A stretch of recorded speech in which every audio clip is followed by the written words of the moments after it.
तरह वापस घर आना कुछ समझ नहीं आ रहा था। नानी माँ ने वसुंधरा टटोलने के लिए अभिमान जी की तरफ देखकर कहा, बेटा ये औरत इस घर में तो आ गई है, लेकिन ध्यान रखना कहीं ये कोई नई चालबाजी न शुरू कर दे, क्योंकि अब घर में छोटे छोटे 3 बच्चे हैं और अगर बच्चों के साथ जरा सी भी कोई लापरवाही हो गई तो हमें लेने के देने पड़ सकते हैं। यह बात नानी माँ ने वसुंधरा को सुनाते हुए ही कही थी। नानी माँ की बातों में तंज सुनकर अचानक वसुंधरा के चेहरे पर मायूसी छा गई, मानो उन्हें नानी माँ की बातों का बहुत बुरा लगा हो। वह खुद को अंदर से टूटा हुआ महसूस करने लगी और अचानक नानी माँ के पैरों में गिरकर माफी मांगते हुए बोली, मैं जानती हूँ माँ जी कि मैंने आज तक जितने भी काम किए हैं वो माफी के लायक नहीं है, लेकिन मैं इतनी भी गिरी हुई नहीं हूँ कि छोटे छोटे बच्चों को अपना निशाना बनाऊंगी या उनके साथ कुछ गलत व्यवहार करूंगी। मैं अपने पोते अंश और बाकी बच्चों को कभी कोई नुकसान नहीं पहुंचाऊंगी। ऐसा करने से पहले तो मुझे मौत आ जाए। कहते हुए वसुंधरा की आवाज में एक दर्द और उदासी छिपी हुई थी और शायद अफसोस भी। वसुंधरा को इस तरह से बिलक बिलक कर रोते हुए देखकर नानी माँ को वसुंधरा पर दया आने लगी और उनका दिल पिघल गया। उन्होंने उसके सिर पर हाथ रखते हुए बेहद शांत और नर्म आवाज में कहा, बेटा हम तो बस यही चाहते हैं कि अगर तुम एक बार फिर इस परिवार में आई हो तो इस बार राजी खुशी से रहो, बड़ी बनकर रहो, पूरे परिवार की बागडोर अपने हाथों में संभालो, अपने बच्चों को सही रास्ता दिखाओ। अगर तुम ही गलत रहोगी तो बच्चों को सही रास्ता कहां से दिखाओगी। नानी माँ ने वसुंधरा को हर एक शब्द बेहद शालीनता के साथ कहा था। नानी माँ का इतना प्यार और अपनापन देखकर वसुंधरा अचानक उठी और नानी माँ को गले लगाकर जोर जोर से फूट फूट कर रो पड़ी। सच में वसुंधरा का इस तरह रोना देखकर वहां मौजूद सभी सदस्यों की आंखें भर आई थीं। तभी राधिका और रश्मि तुरंत आगे आई और वसुंधरा के कंधे पर हाथ रखा और उन्हें संभालने लगी। रौनक, रश्मि, मारिया और वंशिका भी आगे आकर वसुंधरा को दिलासा देने लगी। वसुंधरा ने बारी बारी से सबके सामने हाथ जोड़कर अपने की माफी मांगी और सबने उसे गले लगाकर अपना लिया था। आखिर में वसुंधरा अभिमान जी के सामने जाकर खड़ी हो गई और बेबस आवाज में बोली, अभिमान बस तुम मुझे एक मौका दे दो। मैं वादा करती हूँ कि अगर इस बार मैंने कोई भी गलती की तो तुम अपने हाथों से मेरी जान ले लेना, लेकिन मुझे अपने आप से दूर मत करना। इतना कहते ही वसुंधरा के आंखों से आंसू झरझर करके बहने लगे थे। वसुंधरा की यह बात सुनकर कहीं ना कहीं अभिमान जी का दिल भी भर आया। उन्होंने भी वसुंधरा को कस कर गले लगा लिया। यह दृश्य देखकर दादाजी पूरी तरह भावुक हो गए थे, क्योंकि वह अपने बेटे अभिमान को खुश देखना चाहते थे और अभिमान की खुशी वसुंधरा से होकर ही गुजरती थी। दादाजी ने वसुंधरा को बचपन से ही अपनी बेटी की तरह प्यार किया था, लेकिन वसुंधरा का दौलत और गलत रास्तों की तरफ बढ़ता हुआ व्यवहार देखकर और अमरीश द्वारा लिए गए पुराने फैसले ने उनके दिल में वसुंधरा के खिलाफ कड़वाहट भर दी थी। फिर भी कहते हैं ना, अगर सुबह का भूला शाम को घर लौट आए तो उसे भूला नहीं कहते। इसी सोच के साथ दादाजी ने वसुंधरा को एक बार फिर अपना लिया था। वहीं वीर एक कोने में चुपचाप खड़ा हुआ था। दादाजी ने उसे पास बुलाकर एकदम से कहा, क्या बात है बेटा, तुम यहाँ चुपचाप क्यों खड़े हो? चलो फटाफट से मेरे साथ चलो, पौधों में पानी डालना है। इतना कहकर वो हंस दिए, क्योंकि उन्होंने ये बात कुछ मजाकिया अंदाज में कही थी। अब जैसे ही वीर ने दादाजी के मुंह से इस तरह की बातें सुनी तो वीर की आंखों में अनजाने में नरमी सी छा गई और अचानक वो रोते हुए दादाजी के गले लग गया था। यह देखकर वहां मौजूद सभी लोग मुस्कुरा उठे थे। वहीं दूसरी ओर आस्था के मन में अब यही सवाल घूम रहा था कि आखिरकार अरमान उसे तैयार होकर कहाँ लेकर जाना चाहता है। लेकिन ज्यादा न सोचते हुए उसने एक गहरी सांस ली, तैयार होकर हॉल में आ गई और उसने पूरे परिवार का यह मिलन देख लिया। आस्था वसुंधरा की गलतियों को माफ करने के लिए अपना मन बना चुकी थी, इसलिए वह वसुंधरा के पास आई और चंचलता से बोली, वसुंधरा आंटी, मुझे पूरी उम्मीद है कि इस बार आप हमें धोखा नहीं देंगी। आस्था की मीठी और हल्की आवाज सीधे वसुंधरा के दिल पर असर कर गई। वसुंधरा का दिल भर आया। उन्होंने पहली बार आस्था को दिल से अपनी बहू के रूप में अपनाया लिया। अब नानी माँ को लगने लगा था कि शायद अब आस्था का परिवार पूरा हो चुका है। पहले इस घर में कोई बड़ी महिला नहीं थी, लेकिन अब वसुंधरा आ गई है। उम्र और रिश्ते दोनों में वह सबसे बड़ी है। नानी माँ को डर था कि अगर वह यूं ही यहाँ रुकती रही तो कहीं वसुंधरा को यह न लगे कि वह उसका हक छीन रही है। इसीलिए मौका देखकर नानी माँ ने दादाजी से कहा, भाई साहब, अगर आपको बुरा न लगे तो मैं कुछ दिनों के लिए अपने बेटे बहू के पास जाकर रहना चाहती हूँ। बहुत दिन हो गए हैं, उनसे मुलाकात नहीं हुई। प्रियंका की शादी के बाद तो उससे भी मिल नहीं पाई हूँ। बस कुछ दिन उनके पास रहकर वापस लौट आऊंगी। इतना कहते ही नानी माँ किसी तरह से सबसे अपनी नजरें चुरा रही थी। नानी माँ के मुंह से निकले उन शब्दों ने सभी को सदमे में डाल दिया। सभी सदस्यों के चेहरे का रंग फीका पड़ने लगा था। इस बात पर सभी को तगड़ा झटका लगा था और अचानक घर की सारी लड़कियां चीख पड़ी, नहीं नहीं नानी माँ, हम आपको कहीं नहीं जाने देंगे। वहीं रौनक तपाक से बोली, नहीं नहीं नानी माँ, मेरी गुनगुन का ध्यान कौन रखेगा?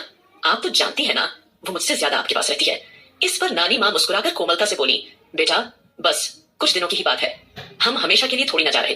वैसे भी तुम लोगों के बिना हमारा दिल कहाँ लगेगा, बस कुछ दिन रहकर वापस आ जाएंगे। ये कहते हुए नानी की आवाज में ममता और प्यार झलक रहा था।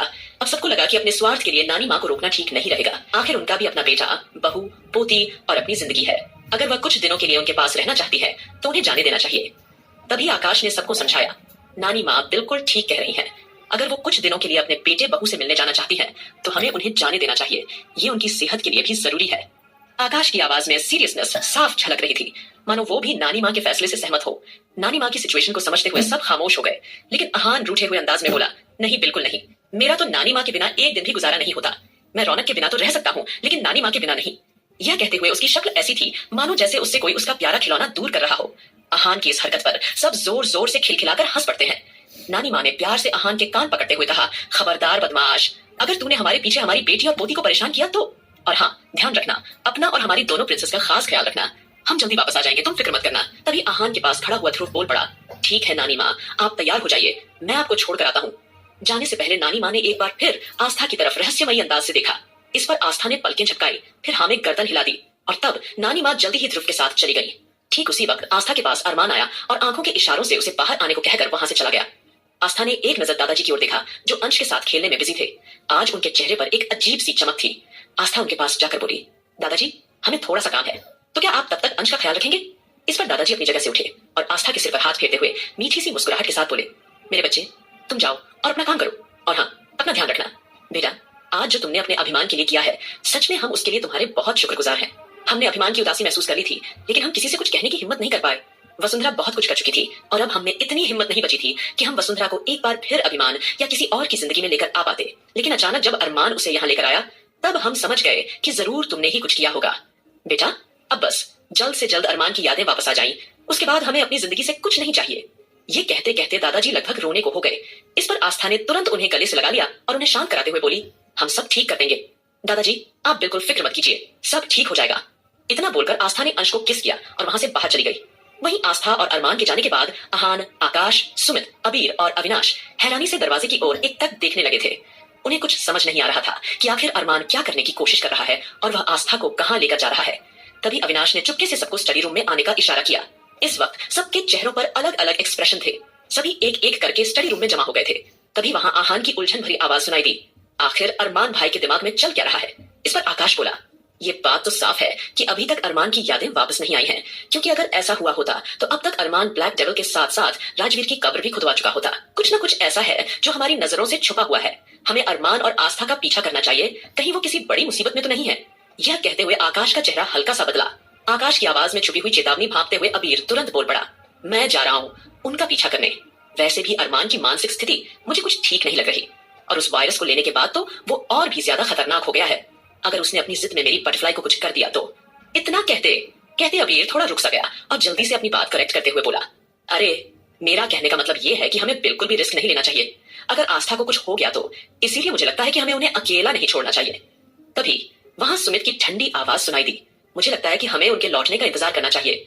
अगर अरमान को जरा सी भी भनक लग गई कि हम लोग उसका पीछा कर रहे हैं, तो तुम लोग अच्छी तरह जानते हो कि वो कितना बड़ा बवाल खड़ा कर सकता है। इतना ही नहीं, वो किसी को भी नुकसान पहुंचाने से पीछे नहीं हटेगा। उसकी आंखों में इस वक्त अजीब सी सनक और गुस्सा नजर आ रहा था। सुमित की ये बात सुनकर सभी ने गंभीरता से अरमान के बिहेवियर के बारे में सोचा। वहीं दूसरी तरफ मनोज जी ने अपनी माँ को गले से लगा लिया और भावुक होते हुए बोले, माँ आपको हमारी याद आ गई?